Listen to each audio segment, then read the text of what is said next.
Good afternoon, Segun Magbagbeola. Segun Magbagbeola is a 30-year-old writer from London, England, of Yoruba Nigeria descent. Okay, so could you tell us a bit about yourself today, Segun? Sure, thanks for having me. Well, I'm a writer, I'm a publisher. I've written Black Egyptians and The Capability Test. I run a publishing company called Akasha Publishing. We publish other people's titles in specific genres of sci-fi, African history, metaphysical, and so on. Could you tell us a bit about your background growing up as a Nigerian in the UK? Yeah, I came here with my family when I was 7, and I've lived here ever since. Had a pretty normal background. Went to school, did things, sports, entertainment, that kind of thing, and I became really into Black history when I was 21 at uni, and it's been a journey since. So I've just been growing for the last 10-11 years since that. Would you say there was a cultural, when you came to the UK, how was the culture for you in comparison to Nigeria? I was 7, so it was Right, so a long time, but yeah. obviously it was at that time.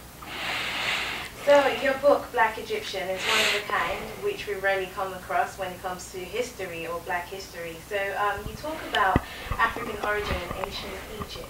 Now the question is, at what stage in your life did you decide, okay, I have to learn about my history? How did you become so enlightened to the person that you are now? Okay, when I was in uni, I lived with my friend Delphon, and he told me about certain things about Egypt, and it really kind of planted a seed in me to find out about Egypt, where I came from, who I was. We'd be watching a Nas video and he'd be talking about the pyramids and the Sphinx, and that kind of put a seed in me to find out more. Okay, so what made you write the book? The book really happened as to prove a point. There's a lot of people who have, the problem is there's two views in Egypt. One is of a white Eurocentric view, which is that the original ancient Egyptians were white, mixed, or Arab.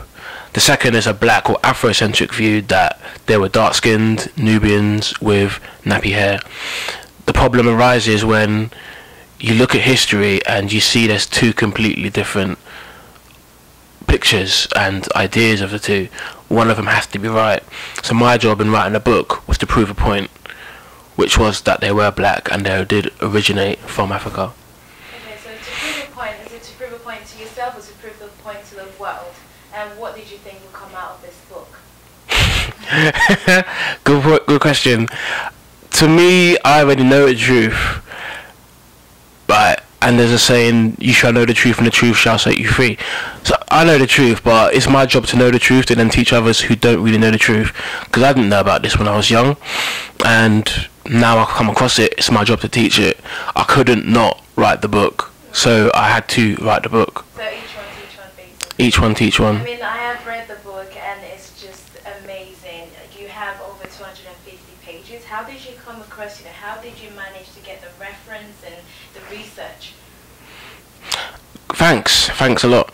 I've been studying Nuwapu for 10-11 years now.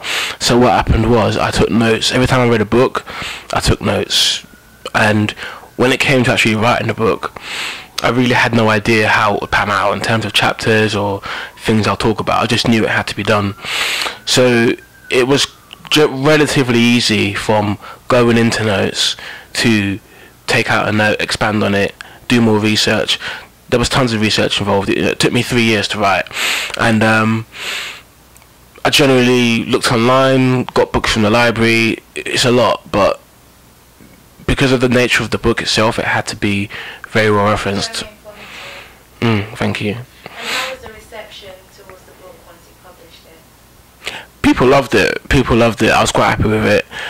People were kind of shocked that I wrote it. You wrote that book? Right, yeah, I wrote the book. Right, cool.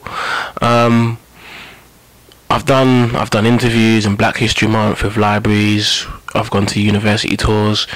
people generally are interested in it. There is a new wave of consciousness expanding in the world in general, and to black people. We're becoming more aware of who we are. We want to ask questions and know who we are and where we came from.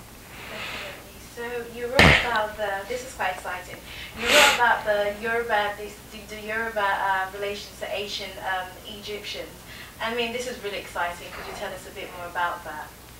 Yeah, chapter 5 is ancient Egypt and African tribes, Nigeria. Nigeria itself is full of amazing history, and you know, being Nigerian, I'm a testament of that. The Nigerian chapter is about 24 pages. It really goes into the oldest Nigerian culture, which we know as Nok, and it starts off by taking several perspectives of Nigerian culture and where we came from. And what's funny is that our chiefs and our scholars and our historians don't actually have a pinpoint address of where we came from. Our history, even in Nigerian culture, is unknown, which means that it's amazing.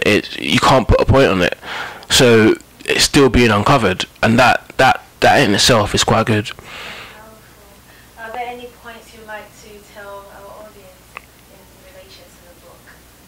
Yeah, this is why you should buy the book. This is why you should be more interested in black history and find out who you are and where you're from. As Africans or as black people, there's two sets. We've got African and Caribbean. Now, a Caribbean person, say from Jamaica, Trinidad, Grenada, whichever island you're from, you generally know that you were brought there during certain times in our history, from slavery, as it were, from Africa. Cool. As an African, I know I'm from Nigeria, but for me, that's not enough. I need to know where I came from before that. And our history, even in African cultures, only goes back to a certain period of time. Why Egypt is so important is that Egypt was the greatest civilization which we came from as black people. So you can stay in your country or wherever you are, or your tribe, but in order to really know who you are, you can't really leave out Egypt, or even going back further into Atlantis and Lemuria, and even as far as the stars. You can't really leave that out if you truly want to know who you are. Okay, well, as the saying goes, you have to know where you come from before you know where you're going. Alright, are there any other projects you're working on at the moment? Yeah, I'm working on 2 projects at the moment. One is Egypt, End of the Black Dynasties. That was taken from a chapter from Black Egyptians. People advised me Black Egyptians would have been too big to write, so I took that chapter out and I'm expanding on it, as it were. That's kind of put to the side at the moment. I'm also working on a book called A New Africa, Quest to Rebuild the Motherland. That, in my view, my opinion, is a utopian view of what I would like to see Africa like in the future. What I think would improve Africa as a continent, as a people. Right, okay. And so where can we find you, as well as where can we buy your books? First thing, my website, blackegyptians.co.uk. You can find me there. I'm on Facebook, on Segun Magbagbeola, and I've got a site dedicated to the book on Facebook called Black Egyptians. Okay, before we round up, I would just like you to just briefly tell young people watching this the importance of black history and why black history matters. Sure, black history is everything. You need to know who you are, you need to know where you came from. Our history is so diverse, it's so interesting.